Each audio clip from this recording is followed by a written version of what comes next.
తమిళనాడు ముఖ్యమంత్రి డీఎంకే ఆ పార్టీ అధినేత స్టాలిన్ ఇప్పుడు ఆంధ్రప్రదేశ్ రాష్ట్రంలోని అధికార పార్టీలో భాగస్వామ్యంగా ఉన్నటువంటి జనసేన పార్టీ అధినేత ఉప ముఖ్యమంత్రి పవన్ కళ్యాణ్ గారిని అవమానించారా?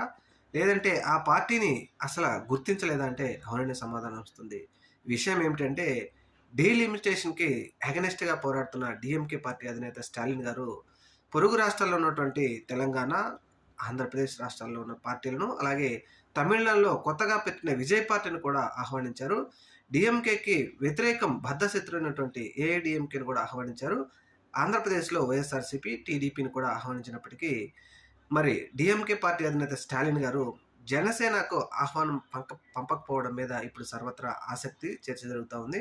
ఎందుకంటే స్టాలిన్ గారు జనసేన పార్టీని కూరలో కరివేపాకులాగా తీశారా అనే సమాధానం వస్తుంది. అలాగే జనసేన పార్టీకి ఎలక్ట్రికల్ రిప్రజెంటేషన్ లేదా అంటే ఎలక్ట్రికల్ ఎలక్షన్ కమిషన్ నుంచి రిప్రజెంటేషన్ కూడా ఉన్నప్పటికీ స్టాలిన్ గారు జనసేన పార్టీని పట్టించుకుపోవడం ఆలోచిస్తా ఉంది. ఇప్పుడు చూడాలి మరి ఏం జరుగుతుందో రాబోయే రోజుల్లో.